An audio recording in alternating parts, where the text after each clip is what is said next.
የሰዓቱን አጫጭር መረጃዎች ይዤላችሁ ቀርቤያለሁ። እስከ ፍጻሜው ድረስ አብራችሁን ቆዩ። በዚህ ሰዓት የመረጃ ጊዜ ሁለት ያልኳቸውን አጫጭር መረጃዎች ይዤላችሁ ቀርቤያለሁ።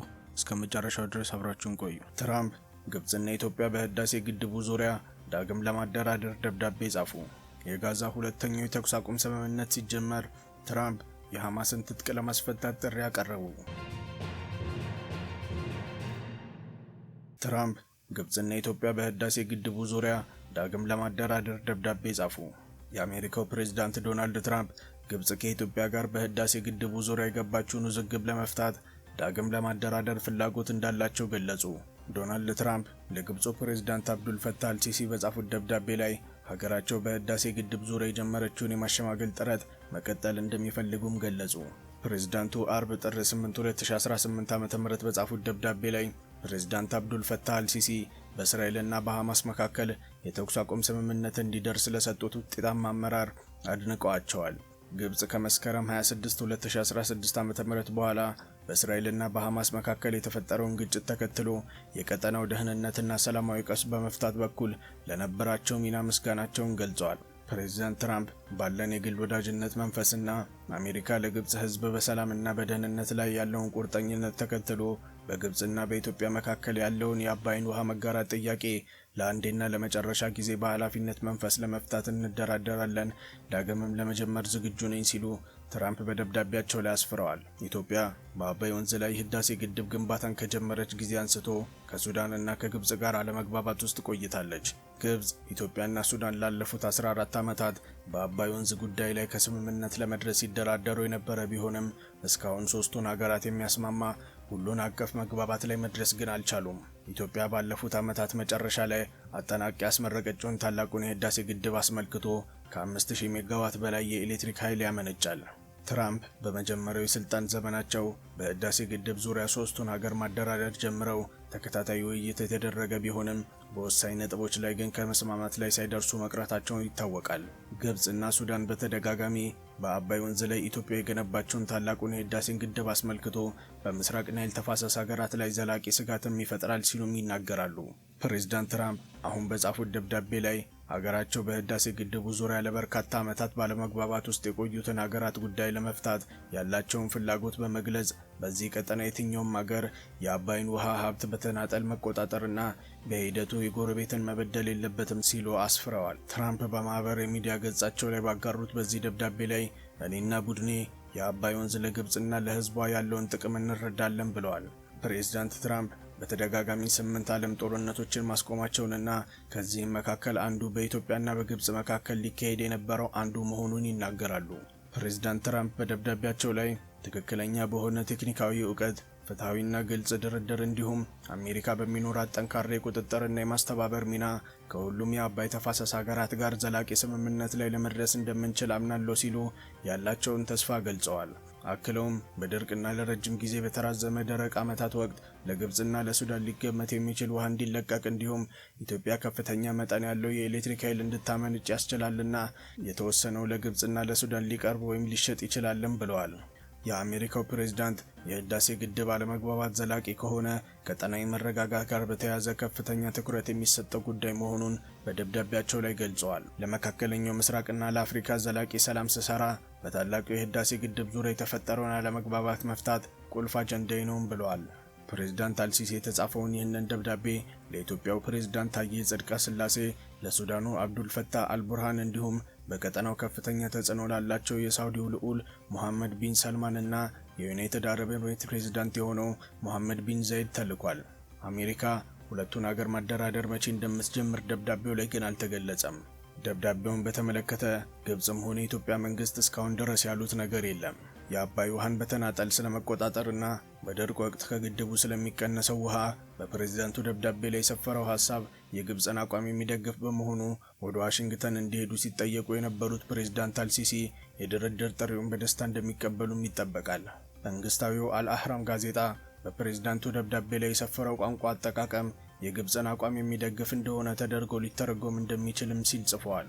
ኢትዮጵያ በግድቡ ምክንያት በተፋሰስ ሀገራት ላይ የሚደርስ ጉዳት እንደሌለ በመግለጽ በተፈጥሮ ሀብቷ ፍትሃዊነት በመጠቀም ህጋዊ መብቷንም እንደምትጠቀም በተደጋጋሚ ስትገልጽ ቆይታለች። ግብጽ ግን በግድቡ ውሃ ይዘትና በሚለቀቅበት ሁኔታ ኢትዮጵያ አስገዳጅ ሕጋዊ ስምምነት እንድትፈርም ስትጠይቅ መቆየቷም ይታወቃል። የአሜሪካው ፕሬዝዳንት ዶናልድ ትራምፕ ዳግም ወደ ስልጣን ከመጡም በኋላ ዋሽንግተን ግድቡን ግንባታ በገንዘብ ደግፋለች በማለት የተናገሩ ቢሆንም አዲስ አበባ ግን ከኢትዮጵያ ውጭ ማንም 74 ሳንቲም በግድቡ ላይ አላወጣም ስትልም አስተባብላለች። ከ5 ቢሊዮን ዶላር በላይ ወጪ ተደርጎበት ግንባታው የተካሄደው የህዳሴ ግድብ 1.78 ኪሎ ሜትር የተዘረጋ ሲሆን 145 ሜትርም ከፍታ አለው። በዓለማችን በርዝመቱ የሚታወቀው የአባይ ወንዝ ከ85 በመቶ በላይ ውሃውን የሚያገኘው ከኢትዮጵያ ውስጥ ነው። የወንዙን አብዛኛው ውሃ የምትጠቀመው ግብጽ በኢትዮጵያ ግድብ መገንባቱ የውሃ መጠን ይቀንስብኛል ስትል በተደጋጋሚም ከሳለች። ኢትዮጵያ ይህንን ውንጀላ በተደጋጋሚም ውድቅ ስታደርግ ቆይታለች።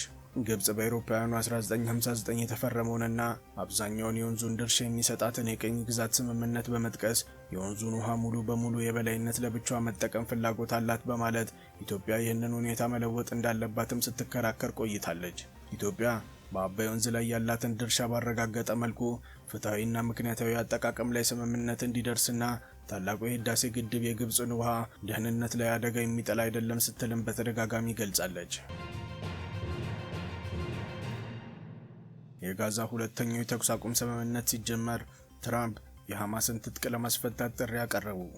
የአሜሪካው ፕሬዝዳንት የጦር መሳሪያ ለማስረከብ ፈቃደኛ ያልሆነውን ቡድን የመጨረሻውን የእስራኤል ምርኮኛ አስከሬን እንዲመልስ ጥሪ አቀርበዋል። ዶናልድ ትራምፕ ለሐማስ አዲስ የጊዜ ገደብ አውጥቷል።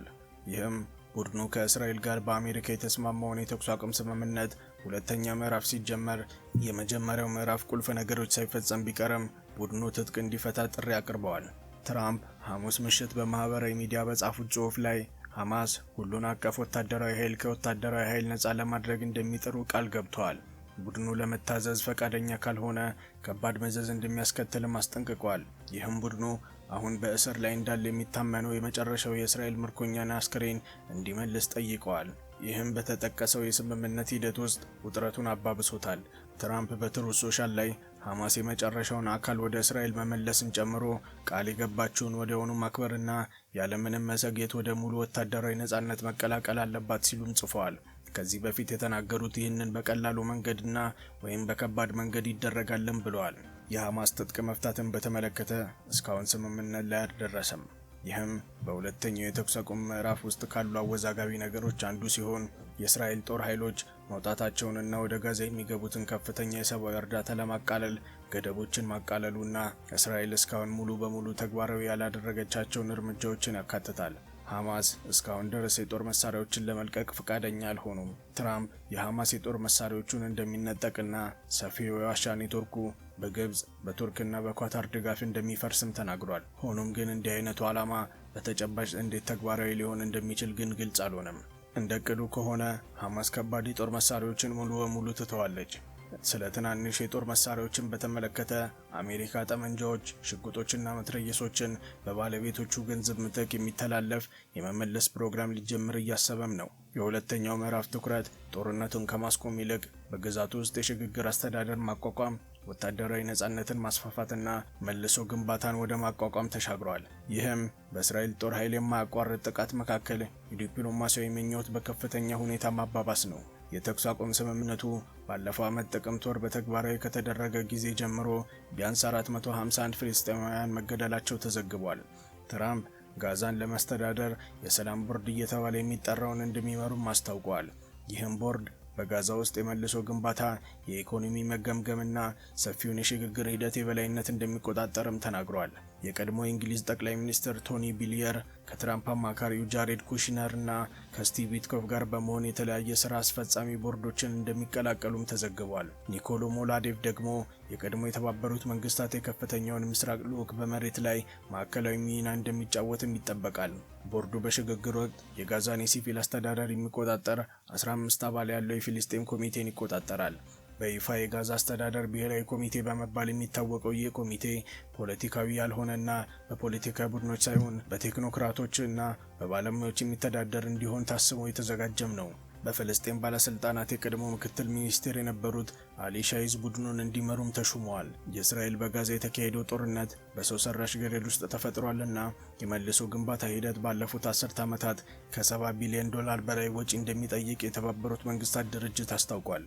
ሐሙስ ዕለት ጋዛን ከጎበኙ በኋላ የተባበሩት መንግስታት ምክር ቤትና የዋና ጸሐፊና የፕሮጀክት አገልግሎት ጽሑፍ ቤት ዋና ዳይሬክተር የሆኑት ጆርጅ ሞሬራ ዳ ሲልቫ የጥፋቱ መጠን እጅግ ከፍተኛ ነው ብለዋል።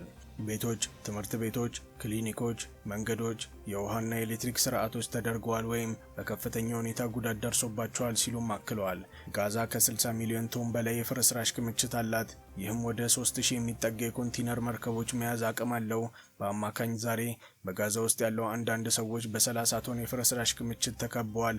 ይህም ፍርስራሽ ለማጽዳት ከ7 ዓመት በላይ ሊወስድ ይችላል። እቅዱም ሁለተኛ ምዕራፍ ይፋ ከተደረገም በኋላ በደስታ አቀርባለሁም ብሏል።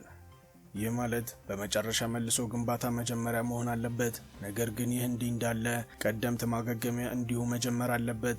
ይህም መሰረታዊ አገልግሎቶችን መልሶ ማግኘትን ያካትታል። ሐሙስ ዕለት በዴር አልባላህ በሚገኘው የአልአሳቅ ሰማዕታት ሆስፒታል የሕክምና ምንጮች እንደገለጹት በሁለት የእስራኤል አየር ድብደባ 6 ፍልስጤማውያን ተገድለው ሌሎች ደግሞ መቁሰላቸውን ተናግረዋል። በክልሉ ውስጥ ያለው ሕይወት አሁንም አደገኛ ነው። የአየር ድብደባና የተኩስ ልውውጥ ቢቀንስም አሁንም ግን አልቆመም። በተመሳሳይ ጊዜ በቅርብ ጊዜ አውሎ ነፋሶች ቀውሱን አባብሰውታል። ይህም ቀደም ሲል ከገደባቸው በላይ የተዘረጉ መፈናቂያ ካምፖች ውስጥ ሞትንና ጎርፍን አስከትሏል። ኃይለኛ የክረምት ነፋስ ማክሰኞ ዕለት የተፈናቀሉ ፍልስጤማውያን ያስቀመጡባቸውን ደካማ ድንኳኖች ግድግዳዎች እንዲፈርሱ ምክንያት ሆኗል። ይህም ቢያንስ 4 ሰዎችን ገድሏል። የተባበሩት መንግስታት የህፃናት መርጃ ድርጅት ማክሰኞ ዕለት እንዳስታወቀው በጥቅምት ወር የተኩስ አቁም ስምምነት ከተጀመረ ጊዜ ጀምሮ 100 ህፃናት ተገድለዋል። ከነዚያ ውስጥ 6ቱ በሃይፖሰርሚያ ምክንያት ሞተዋል።